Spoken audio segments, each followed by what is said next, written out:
Hello, this is Sham Zaman back once again, Renegade Master, with comedians' questions, and with me I've got Mary Flanigan. all the way from Belfast. where she lives now. Birmingham. Alright. Have you got a social media presence at all? Technically, my Instagram probably. She's on Instagram, you can look her up, right? Okay. At Mazflaz. I'm not even a part of your Instagram, I'll have to add it. Oh. Yeah, okay, here we go. At what, sorry? Mazflaz. At Mazflaz, okay. What does that mean? It's just like a nickname from Mary Flanigan. Okay. Mazflaz. Oh, I get you. Okay. So, how long have you been doing comedy? Explain more. Okay. How long have you been doing comedy, and what got you into comedy? I've been doing comedy about 4 or 5 years now. What got me into comedy, I was doing sketches with a friend at uni. I worked for a bit, moved back home, wanted to keep doing kind of comedy performance things. Another friend ran a kind of new material night, and he let me go on for 5 minutes, and I really enjoyed it. Yeah. So then I just kind of kept doing it. So you got the book? Yes, yeah. Have you got a performance background or a writing background? I did lots of youth theatre when I was like a tiny child, well, not like a teenager. So I know technically, but I feel like I've been on stage a lot, but like no, not really. She's a very accomplished comedian. I highly recommend you guys check her out, mate. And what's your writing process? Have you got one? Not really. I actually am fine. I think it's I think I'm quite bad at carving out time to write. Okay. Like I was talking to somebody else about this weekend. Like I find it quite hard to just like carve out time. Like the only thing I have to do is write. I don't have to like run to a gig. I don't have to do this, blah blah blah. Because I used to always just kind of have something in my head that I was thinking about, and then I would like write it out or kind of think it out on the way to a gig. Oh wow, okay. Or like like leave work, sit in a coffee shop for an hour, go to the gig. Okay. And I find that harder to do now. So I think I'm trying to get back into being like, this is like the night where I just write or whatever. So basically, I have a process right now, but it's not working. Oh, okay. So where do you get your inspiration from? Who are your influences? Inspirations? Oh, influences. I find influences very hard to figure out. I think most people I think if you're really aware of who you're trying to be like on stage, it's probably not kind of a little counterproductive. But there's people who there's comedians that I kind of look back at again and again and again, and that so Maria Bamford for me, she's one of my she's my top not top comedian of all time for me, and I was listening. She's great, and I was listening to an older album, and I realized it was a phrase that she used. And it wasn't like before the quickening, but it was something like a little kind of passing phrase that she used. I realized, I've been saying that. Oh, okay. It was like a little three-word. It wasn't like a punchline thing. It was just like a little three-word phrase that I had just fully cannibalized into my own head, and was like in a joke that I was saying on stage. And I was like, that's someone who I've listened to so much. She's programmed how I think about But all great art is built on other great art, isn't it? Well, exactly. So there you go. That's your tribute to it, isn't it? Well, I did drop it from the set. So what's your preparation before a gig now? How do you prepare? Do you have a game plan? Or? No, I'll write down. I have a notebook where I'll kind of write down basically what I'm kind of going to be doing on the set, and then I'll put that on the back of my hand, which is very bad, but it is like a safety blanket for me. And then that's kind of basically it. I have my kind of a set 10 or a set 15 that I know I'm going to be working around, and I might try and do some new bits or whatever. And then after the gig, it's really lame, but after the gig I either do a big smiley face or a little smiley face or a wibbly one or a sad face. Good.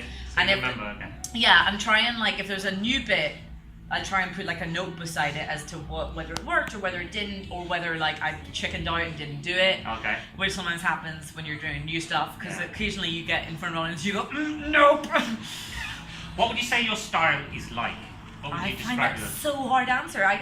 Because I don't really. I'd say you're observational. There's observations going on. I'll take it. Yeah, and very funny observational comedian. Yeah. Okay. Are there any subject matters that you wouldn't talk about, or you've been wrestling with right now that you want to get stuck into? Not particularly. I think if I felt there was something funny to be said about a topic, I would say it. Mm-hmm. But it's not an agenda of yours, then? No, not really. I mean, I don't like to necessarily sometimes if you bring up certain things, it takes certain people in the audience out of the room, out of the joke, where they feel like there's something they're on the outside of something. Yeah. So I don't like doing that. But I know other comedians The reason I ask is because I set myself writing challenges. This is all about me, really. Yeah, fair enough. No. And I try to tackle I thought this was a lot of like foreplay just to get you talking about yourself. So what I do is I set myself writing challenges to talk about really tough subject matters, and I like the challenge of trying to make it funny. That's my thing right now, and I might get bored. That's why I do the pictures as well. So just try and work it through. So what's been your worst ever gig or couple? Oh gosh, I mean there obviously has been a few. Okay. Worst one in Ireland was in front of a stag. It was like this. So it was this really lovely wee afternoon gig in Belfast. It's the Cathedral Quarter Comedy Club, Saturday afternoon mix-up. It's lovely. If you ever get a chance to go, very, very funny comedians. Your audience, I plug it. But this one time, I went along expecting the usual quiet hipsters. And instead of quiet hipsters, there was a 12-man stag do from Sunderland, where the stag was in a full gimp suit, and his dad was there, and him and his dad kept making out. And they were like, anyway, so I was like freaking out. Not for me being like, I'm gonna try and do all new stuff. And I remember like I was sitting down watching them, and I got up, and I had this like sweat patch. Oh, okay, attractive. Super attractive. But you know what? Attracting them wasn't the aim of the game, if I'm going to be honest. So what I was doing, I didn't try and get them on stage, but I got down to like talk to them, blah, blah, blah, and then I was all going fine. And then one of them tried to like pull me into his lap, and I had like basically a rage freak out. This is the thing. It's not really a funny story. It's more me like. And I like got back on stage and I was like, blah, blah, blah, material, bye. And I was like so mad at myself. Like I should have had something. I was supposed to be like, I'm gonna fucking kill you. That's a good response. I I don't know that it is. Yeah, they did, but like they were like. And the gig guy probably got off on it. Oh God, I mean, who knows? Do you struggle when I've been in those situations to get back on track, as it were, in your mind with keeping your composure and then trying to like deliver the set? I can't. Yeah. I need skill. Yeah, I don't know how you do that either, man. I think sometimes you end up just going, oh, okay, what's it doing? Blah, blah, blah, blah, blah. And just wrestle it back on the train tracks that you've set up for yourself. That's a good trail, man. Last question. If you could go back in time and advise Baby Mary, who's about to just start comedy. First grade. What advice would you give me with regards to any concerns that you had when you were starting out? Cut by 50% almost everything that you're writing. Okay. Because I still do this to this day, but I've gotten better about spotting the fat. Okay. I was like looking back to earlier things, and I was like, okay, so what? Essentially, there was a punchline, and I just meandered around it for like 5 minutes. And what I'm trying to do, and I think what I'm trying to do kind of since the start, is just like get leaner and better and get straight to the point. Yes, get straight to the point. I'm supposed to be like, well, let's all go on a little story together. Ooh, we'll see some nice sights along the way. Is that a punchline in the distance? Maybe. And then just kind of going around the houses. And I'm going to say about gigs. Have you discovered a skill about how to discover good gigs versus when you're reading about them? That is like. To me, I think that was like a little bit of a hard thing coming into Birmingham because I didn't know anybody. Yeah. So like in Belfast, if there was a gig that I didn't know or someone I didn't know, I would just message somebody and be like, hey, do you know this guy? Blah, blah, blah, blah, blah. You know this girl, whatever. And when I first started in Birmingham, I just said yes to everything. You started saying no there? Okay. But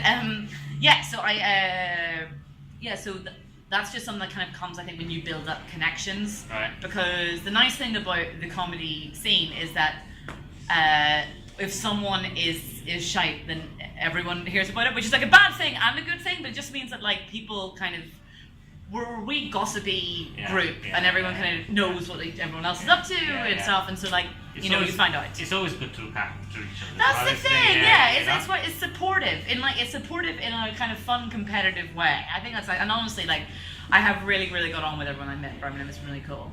It's been nice meeting you as well, mate. Very talented. Lovely meeting you. Oh my goodness. Where can my 23 subscribers find you next? Where are you next? Oh, where am I next performing? I will be next performing in Hales Owen, charity gig for the Ben Morse Foundation. Oh, okay. That is on the 18th. That's Hardy Horror Comedy. Go to their page on Facebook for more details on that. Tomorrow, I don't know when this is going up, but tomorrow, the 11th of May, I'm performing at Funny Feckers in London. Oh, nice. After that, a gig I know I'm definitely doing the Good Kids gig at the station on the 8th of June, and I'm going to be in Edinburgh for the first 2 weeks with a show called Everyone Dropped Out of My Sketch Troupe. That was Mary Flanigan, everybody. Thank you very much. Yeah, thank you.